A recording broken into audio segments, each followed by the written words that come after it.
Aries rising. How you doing, Aries? This is your reading for the Scorpio full moon that happened on the 12th of May 2025. I'm recording this the day after. Apologies for the delay in getting this transit out, but I work with 6-month cycles, so the predominant energy that's going to come through in this reading is going to serve you up until the Scorpio new moon, so you're not missing out on anything that comes through in this reading. My name's Chloe. I work with card divination, astrology, and as you just heard, and as you can see, I channel multi-dimensional energies through my body, both in the form of physical and vocal light language. This brings in healing, attunement, and activation codes to the messages that are going to come through for you today, my loves. Now, I read for the rising signs, so for those of you who do not have Aries in the first house, look to the house it does fall in. Look to the themes of that house, and you want to apply those themes along with all the other meaning you've got going on in the sign of Aries to the messages that come through in this reading. It's as if that Aries energy, wherever it falls in your natal chart, has now energetically moved to the first house. The astrology for the rising sign, therefore, will always still link in. You've just got to add on your own natal chart Aries meaning on top of it. For example, I've got Aries up in the 9th and my midheaven is there. So I'd apply all of the themes of the 9th and the meaning of the midheaven to what comes through in this reading. As always, take what resonates and leave what doesn't. So Scorpio full moon. Now, I've done a collective reading on this. That was the first reading that went out. And that's where I've gone into the astrology in way more detail. Basically, the whole chart's getting involved with this moon, and that doesn't always happen. So there was a lot going on. And I broke down all of that of like how the celestial bodies are talking to each other at the exact moment, and really tapped into the most integrated and expansive intention of what that moon wants to do for us. Pull collective tarot cards. Haven't had a tarot reading like that in a while, where after I had spoken about something, the cards were very literal in repeating what I'd just said, and it just showed that this moon, even though there's been some struggles with it, there's been challenges, it's not been the easiest of moons, it's still all completely in alignment. Channeled messages came through. I'm going to be talking about one of the main ones in this reading. But yeah, if you want a deep dive into this moon, pause this video, go watch the collective reading, get a bit more philosophical, a bit more spiritual in those readings, about things that I've seen put into practice and seen work that are relevant to the moon. It acts as a baseline to what's going to come through in this reading that relates to the Aries area of your chart. So I'm going to be getting 3 cards as I'm talking about the astrology, and the card at the bottom of the deck. The first card is going to be linked into one of the main messages that came through about this moon. It's following off the back of that new moon in Taurus, which brought in a blueprint, which essentially represented heaven on earth, right? And because of that blueprint that's been embedded in us, this, and the timing of it being a Scorpio moon afterwards and the astrology around it, this full moon in Scorpio feels like a defrag of the junk dead code that is no longer part of our blueprint, because we've had an upgrade in our blueprint. And Scorpio goes into the darkness. It's very intense energy. And there can be a lot of fear, a lot of paranoia in some of the more unintegrated energy of Scorpio, but it's also a very powerful tool, all of that. That we are letting go of so much of that, right? If you don't know what a defrag is, I talked about it in the collective reading. You can Google it. It's essentially what you do for your electrical equipment, right? Your computers, your laptops, your phones. When, say, you've got an app that you then delete, that then leaves some dead code in the system that the apps you do have to kind of jump over in order to process their own space. And so it clears the energy frequency, right? That's essentially what this moon's doing. It's clearing the junk code so our true self can come through at a higher level. So we're going to get a card on what's being closed out with this full moon, what's been let go of in the defrag. Second card is going to be, what's the activation? So even though full moons do represent an element of completion, a closing out of a cycle, with that, with all the work that we've done over the last 6 months since the Scorpio new moon last year, with that completion energy, we then get an upgrade, right? We get a download, we get an activation code that's based on all of that, right? Based on that closing out, and now what's the next stage? So we're going to get a card on the activation code that you're then it's going to unfold up until the Scorpio new moon. So we're going to be working with that, integrating it. Itala di Shenima. Third card is going to be how to work with that energy, how to work with that download, that activation, how to help amplify it, what to focus your energy on in order to really facilitate this activation code. As I said, as well as the card at the bottom of the deck, which acts as the root energy of the activation card. And we're working with 2 different oracle decks, which I'll get at the end of the tarot. So my lovely Aries rising, where was this moon happening for you? Well, that was over in your 8th house. Right? The 8th house is about the outside world's resources and your interaction with them, right? This can be mortgages, loans, taxes, debt that's owed to you, debt that you owe.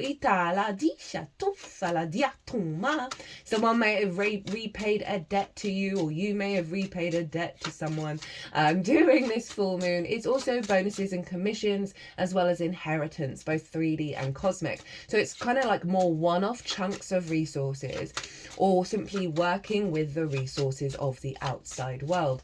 Not only that, it is relationship dynamics, because it's the give and receive, it's the exchange between you and anything other than yourself, right? Time, money, energy, intimacy, ideas. We can have scarcity complexes here, right? We can have codependency, hyper independence, hyper greed. All of these things are extremes when we're out of balance with reciprocity, right? With that sense of giving and receiving. And it is your relationship dynamic with Source and the resources of Source. It's a very spiritual, very magical house. And we've got a full moon. We had a full moon there in the sign of Scorpio. Scorpio is traditionally ruled by Mars, and that's what I work with, because that's what I've seen show up, and I try my best to only use practices and methodologies that show up in the real world.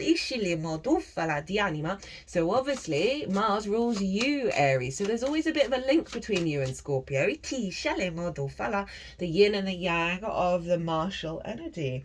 And so this full moon, as I said, one side of it can see an illumination of your needs being met, you know, perhaps getting a bonus or commission, or someone repaying a debt to you, as I said, you repaying a debt.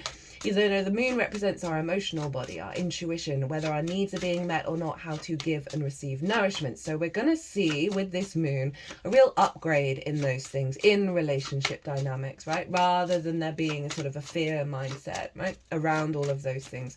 But in the process, and especially in the lead up to this moon, oh God, I didn't even feel the release until the day before. It was wild. It was very big, very intense, a lot of stuff, right? So if you've been going through it, my heart goes out to you. Trust in the process. Okay, so like everyone else, all the cards have come out at the same time.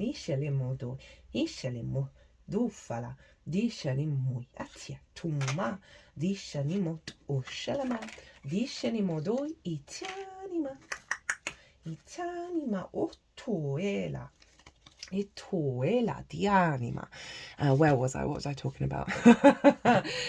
Yeah, so with this, you know, a lot of releasing around distortions in relationship dynamics, right? The 8th house can very much be a place that's blocked because we don't value ourselves truly, madly, deeply, right? We don't strengthen our own capacity to nurture ourselves, and perhaps can seek it elsewhere, and that becomes a real crutch, right, of how you move through the world. And so when we don't get it, when we don't get it back, we can feel really disorientated. So I can see a lot of fear responses coming up around this moon that's being cleared out.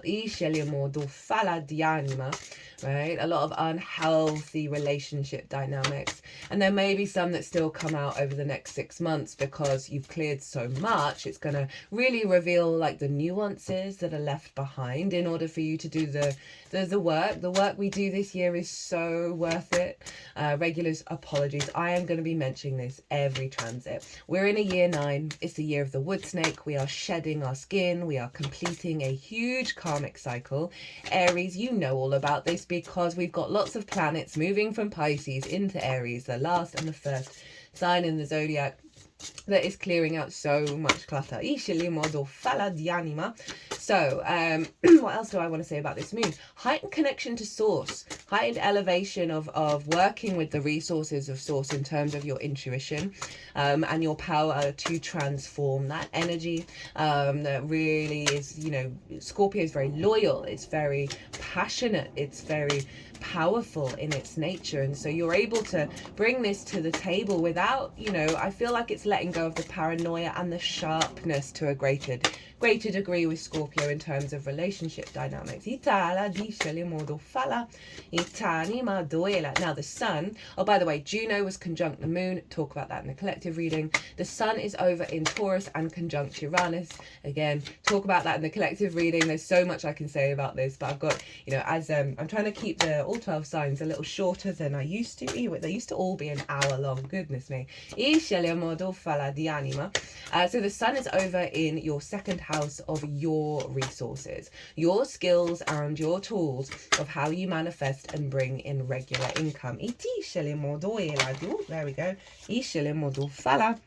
It is the things that you value, and most importantly, how you value yourself. Now, this is the crux of it, right? If we don't value ourselves truly, madly, deeply, unconditionally, we can place value in things that simply distort our true value, which is that we are loved and we are worthy, right? So we can then place our value in things that are just recreating the lack of value we feel at a very deep level, right? It's a very collective energy.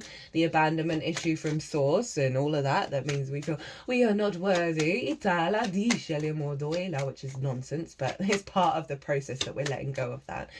And also we can struggle to access our skills and tools at a higher level because we've got doubt in ourselves, as well as on a deep unconscious level of perhaps because we're not necessarily valuing ourselves at our fullest, that we are then inherently under the mindset that we're not worthy of an increase in regular resources. We're not worthy of being valued by the outside world. And this is where that 8th house comes in, right? With the sun shining a vision on you. Oh, you got a bonus card. I didn't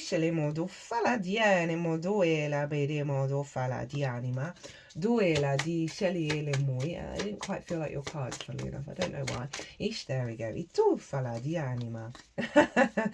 Okay, they both came out again. I love it when that happens, right? When I thought, oh no, I don't think they're the cards for you. And then the cards come out again of not feeling shame over, for me, like that I would have done in the past of, oh, my intuition was wrong, you know, therefore I am not worthy, right? And we can often go through that process of feeling really good, and then a little thing will just hair trigger us and pull us back into the pit around, oh, am I good enough? I haven't been perfect, that kind of energy. What was I saying? Yeah, right, with the sun and Uranus being there, of really having a clarity of knowing your own value. I always say with the 8th house, obviously where the moon is the best way to engage with it is to not claw at or be desperate and need the outside world to come back to you in the same way. When we let go of the conflict of that, and it usually comes from deep pain, deep situations that were really messed up, when we let go of that conflict, that grief, that understandable grief, that understandable, oh, I feel a bit sorry for myself, but in a really understandable way. And then we just show up and we are who we are. and we're not getting dysregulated by the outside world, that's when we step into our power and our sense of value, and that's when we see it then start showing up in the outside world. It's quite wild. So I can really see with this transit of you not getting dysregulated by the reciprocity from the outside world. And I'm not saying you're not going to get a heightened level of reciprocity come towards you. I think you very much are, but it's a two-pronged thing of you stepping into your power, right, of how you value yourself at a fundamental level, that is then going to have a cascade effect of drawing towards you relationship dynamics with the outside world that really serve your sense of value, really serve your, what you bring to the table. Now, the sun and the moon were both square Pallas Athena over in the sign of Aquarius. This is forming a T square. And the release point of a T square is the bottom of the T, and that is where Pallas Athena is. And this is in your 11th house of hopes and dreams, friends, groups and alliances, and reaping the benefits from your 10th house, which is life path, career energy.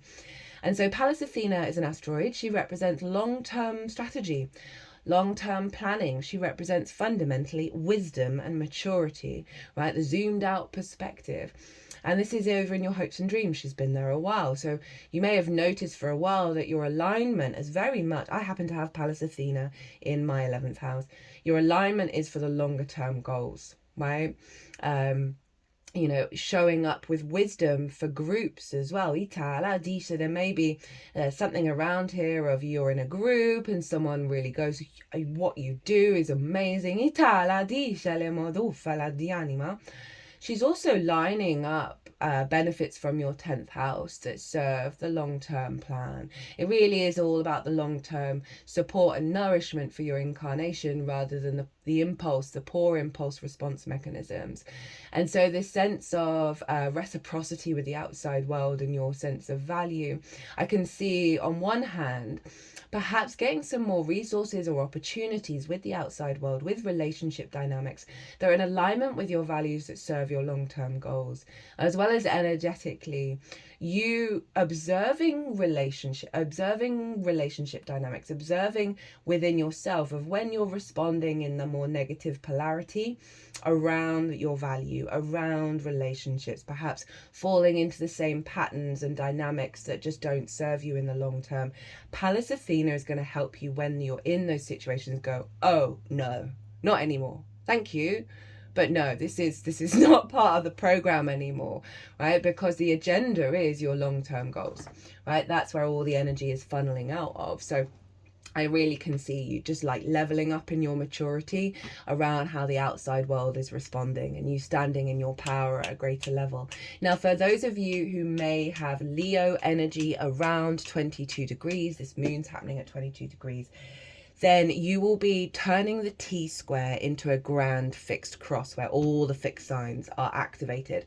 Now, we had this with the Taurus new moon, and it can feel really discombobulating because you're being pulled in lots of different directions. There can be a lot of friction, a lot of conflict, a lot of drama, a lot of frustration with any grand cross. But it's very powerful. It in fact is a generator of energy, of building. But the trick with it is if you are feeling overwhelmed, if you are feeling friction, if the friction's around, if the conflict's around, know that it's just bringing stuff to the surface for you to figure out how you want to work with this energy. What's really important to you for you to build for the long term. But if you're feeling overwhelmed, clear your energy. Soften your energy, do whatever practice that you have that helps you like really recenter yourself, and then see what instinctively you feel called to do following that, that is linked into one of these houses, one of these signs, that is then gonna allow you to get in a flow state and turn this grand fixed cross into a generator. So for those of you who don't have anything at later degrees of Leo, the Leo energy is still getting activated because Mars is there, and Mars traditionally rules Scorpio. And this is in your 5th house of your creation energy, your house of joy, right? Pleasure, amusement, games, play, children, literal children, figurative children, such as your inner child, which is why we get a lot of addiction here, right? A lot of distorted love languages because of neglect we may have faced. It's also about romance, dating, and love. Now, all these 4 houses, as I said at the beginning, the kind of core wound with them is not knowing our own value, and because of that we're not able to receive what the universe wants to bring in our direction. So you've got a really powerful energy here, and you had it with the Taurus new moon as well, because that activated all of it, of really going through a process of establishing being able to receive for the long term, right? That, you know, you're really opening up to the truth of your own divinity that is allowing you to receive all the blessings that Source wants to bring your way. So Mars in the 5th, influencing this moon of your motivation, your drive, your action around your pleasure, around your creation energy, your joy, right? So it's really making sure that the actions that you take are focusing on elevating through the heart how you connect to those things. And when you're going to notice when your motivation is up and your instinct is up to connect to something, to engage in something, that's in alignment with the upgrade in the relationship dynamics. And that could be the motivation to be like, hey, I've been seeing you for a while, and like the motivation dips. Obviously do what's right for your intuition. Don't just blanketly go and dump everyone you're with. But it's that kind of energy of like, oh, the instinct isn't there, and this is telling me something that's really important that I need to listen to. I can really see like an upgrade of you having lots more things you want to do that's in alignment with your joy and your creation energy. That's actually got to do with your money, right? And how you bring in regular resources, right? And how you interact with the world from a more joyous, creative place. That's actually giving you more energy to navigate and expand on your skills and your tools, right? And what you're able to receive from the outside world, because your frequencies in that joy alignment. Now Venus, the ruler of the sun, is over in your sign Aries and happens to trine Mars, the ruler of the moon. This is a beautiful alignment of the personal masculine and feminine energy within us, right? Our love, our harmony, our creation energy with our motivation, our drive, and our action. Our instincts are being recalibrated in alignment with this sort of clarity of our energy now that we've had the defrag. And that's in alignment with your embodiment of self, Venus in the 1st, right? You're probably looking a little more you got the energy of the goddess of love in your body, in your how you're seen, right? And so you're probably feeling really good about yourself at the moment. Yeah, I can see for those of you who might be in relationships, it's going really well. You might have a lot of, just a lot of instinct to have more fun and enjoy each other. Maybe think about your hopes and dreams and the way you creatively build them. How you can pool your resources together.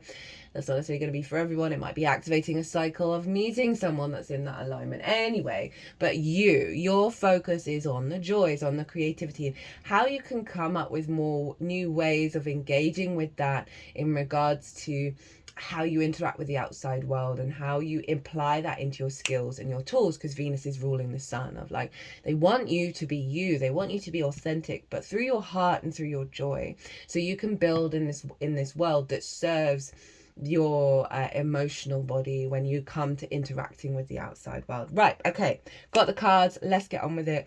What is what is being released with this moon? What is being let go of? What's the defrag getting rid of? The 4 of Wands in reverse. Okay, so the 4 of Wands for me is very much about the harvest, right? And it takes work to get the harvest in, right? For something to celebrate. And it can take a fair group of people to work together, to show up together, to, be in healthy relationships with each other in order to, bring the harvest in order to feel, good about the work that they've done, feel accomplished, want to celebrate those milestones in their lives, right? So there's something around a release of a block around healthy working together relationships, whether that's in work, friendships with source, right? Romantic relationships, right? Your relationship just in general with the outside world. There's been a block around the healthy collaboration, healthy relationship dynamics that lead to celebration, lead to abundance. And this also can be a block around commitment in those relationships, because it can be linked into marriage of terms of the celebration, right, of a leveling up of those relationships, of like maybe you've been putting in the work and it's just not showing up, it's just not elevating, it's not shifting, it's not evolving and changing. And you know, perhaps you've been putting in a lot of effort and just generally not seeing anything to celebrate about, and feeling really frustrated. So that's what's being cleared out. Love that. So what's the activation code, right, that's come in with this moon? What we got going on? Oh my god, every sign has got an ace. That the most repetitive energy in this transit has been aces. And this is what I mean of like the work that we're doing, the power of this moon, of clearing out junk code, bringing in new energy. So this Ace of Pentacles is that heaven on earth. Interesting, it's pentacles and not water with a Scorpio moon. So we're bringing it back to that Taurus energy. Now there's a feedback loop between Mars, Venus and the Sun. They are ruling the whole chart. So it's pulling that Taurus energy in, because Mars is in Leo, ruled by the Sun. And Venus rules the Sun. So if we think about that, a renewal, an upgrade of how you value yourself and how you build in the world and how you manifest. This card is, for me, the heaven on earth card, right? We've got the mountains through the portal representing the higher perspective of the more integrated frequencies, but we've got this beautiful kind of Garden of Eden here. Don't mean to say that to trigger anyone, it's just a really easy phrase so everyone knows what I'm talking about. And we've got the lilies, and it's quite hard to see on this, but we've also, where are they, got the roses. No, it really is almost impossible with this camera, I do apologize. And those are the flowers on the Magician, right? So this is as within, so without, you being able to manifest and create your own reality. And also there's an offering, right? Reciprocity coming in. That's linked into this upgrade around your own value, of liberating yourself of old paradigms around that. And I always pull back to the second house with the 8th house, second house energy, because it does feel like that sort of, you've got to surrender with the 8th and be open to the experience from a place of power of your own value. And that's what's coming through here. This also can be new experiences, new opportunities, new resources coming in that are facilitating you, right? Really, you know, your relationship with source, like that's then going to have a knock-on effect of showing up in the 3D. Right, love this. Okay, how to work with this energy, how to amplify that Ace of Pentacles. The Page of Pentacles, doubling down on the earth energy. So they want you to be curious and open. You know, pages aren't jaded. They've just got into the court. They want to talk to everyone. They want to learn everything, right? They're really open. And so this is saying, be curious, be open. It's holding the Ace of Pentacles in its hand, right? Don't be jaded. Don't think that the same old situations are going to happen, right? Communicate, try and shift the way that you communicate and engage with your internal world around how you value yourself. This might be like a little suggestion of love bombing yourself every day, of like, I am enough, I am of value, I am love, right? And really power that up. Aries, I always recommend with you, the I am mantras is the one. I've got Aries in the 9th, so that's a big vibe for me. Of it just simplifies things, of I am, and that way you then get more opportunities, more experiences coming in. So yeah, new ways of communicating. You might get a lot of downloads as well from source over in the 8th, that you then put into practice around your skills and your tools and manifest them in the 3D. New ways of communicating with the outside world, right? New ways of engaging in relationship dynamics, right? As I said, with that openness to new possibilities. Be open to experiences that are going to be coming your way. What is at the bottom of the deck? This is the root energy. Oh, hello, the Chariot. So this is the Cancer card. Cancer's in your 4th house of your home, your roots, your foundations, right? So this is a real sense of stability coming in. Obviously, the moon rules Cancer. Stability coming in your foundational energy. It's allowing you to go out in the world, 8th house, with confidence. And not try. What did I say about surrender? There are no reins. This figure isn't trying to control where they're going, what they're experiencing. They are open to every experience and know everything is in divine alignment, right? So this is a victory card. It's a confidence card that's coming into your foundations. That's at the root of this Ace of Pentacles, of you going out in the world feeling really good about yourself, feeling really good and wanting to enjoy the ride.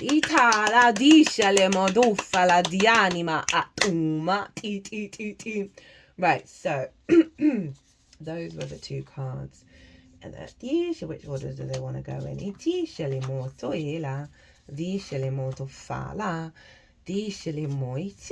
Okay, they've just put them in the order, so I'm going to get the book up. And we'll go through them. Aries, I'm here for this reading. I'm sounding so croaky. Okay, so this is the deck called Rainbow Brainskull. Why are you not focusing? There we go. Which I used for the first time in the Scorpio New Moon video transit. We've got big mixed barrel of emotions. And this was one of the cards, one of the two cards that came out immediately after. I was like, no, I don't feel it. Right? You don't have to label what you're feeling. Just be present with it. What is most important is not trying to escape or avoid your reality. This feels like it's linked into the Chariot. The Chariot understands that every experience around it, every experience it's had, is a resource for it in order to keep moving, in order for it to understand itself at a deeper emotional level, and not be in fear of it. The Chariot is very confident. It's a very confident energy. And so I really like that, of like being very fluid with the emotional body and not fixed, right? Allowing that movement to happen, allowing these experiences to move through you without defining you, without defining how you are, how you fundamentally value yourself. All it will do is help you go deeper and deeper into that sense of value. So it's kind of bringing up what I said at the beginning, that even though this is clearing out a lot of blockages, a lot of pain around that reciprocity and working together and having resources and having things to celebrate, that there may be a process following this moon, very likely, right? It's some of you out there may have cleared everything, and God, thank you all for doing that work and affecting the collective consciousness for us all to catch up with you. But for those of us who have still got stuff to work on, this is really helpful information, especially, as I said, like I'm going through some really big stuff around all this energy. And I'm being shown, it's two-pronged, I'm being shown a new frequency. And at the same time, I'm noticing I am still like hairline triggered back into old paradigms. And I've had to sort of really sit with myself each time, go, okay, no, but what is the real thing I'm actually feeling underneath all of this? And it's usually love. It really at the root of it, it's usually love or the lack thereof. And so that can be really helpful to go, okay, I know I'm feeling this, but what's underneath all of this? And then how do I want to really be? How do I want to still show up? Because so often when we've been in a space, in a period of scarcity with reciprocity, our defenses can go up. We then stop actually being who we really want to be, because our energy is really depleted. We're at capacity. And I've found that the process of working through those emotions really gets me back to who I truly am, which is basically I want to love bomb the whole world, the whole universe, and then start showing up that way, rather than showing up with the jadedness, which is the opposite of the Page of Pentacles, of feeling a bit understandably hard done by and then protective. I found the most radical transformation comes when you do the work, right? And then show up back at your original energy. Venus, Mars in fire signs, our instincts are being recalibrated back to the heart, back to our autonomous energy. So really love that. Okay, your next card, and this was the bonus card you got the second time round. Just throw, just throw time at it until it's a thing. Take advantage of how quickly time can go by. A little bit of action every day adds up quickly. Rome wasn't built in a day, but look how quickly it all came and went, right? So it's the slow integration process. It's the honoring of the journey that you're embarking on, this fresh new energy, that it's going to take time to integrate. Be very loving and kind to yourself. Be very gentle and realize that those little things every day where you're showing up with new energy, where you're being open to new experiences, where you're telling yourself you love yourself, that will build into a stronger frequency.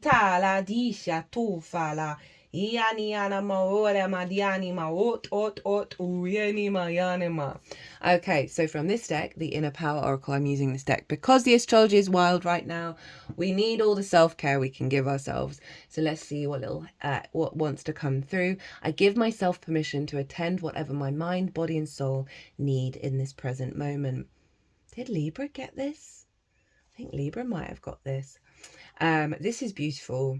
And it's kind of summing up a lot of the messages of really being open to engaging in the process of understanding yourself at a deeper level, while being open to the fact that things are changing and that these thoughts, these emotions, whatever's going on that are coming up are shifting and changing, and being either that we are in this space of metamorphosis, that we have to be so gentle with ourselves and with the awareness of, yes, we're in the new timeline, yes, we're in this new space, but we are going through a very hardcore integration process. And so a lot of the old stuff is still very present, but you're going to find you're not so attached to it. And you're going to be able to remember that Pallas Athena energy. You're going to be able to have the wisdom to understand what's going on at a deeper level and allow the transmutation. This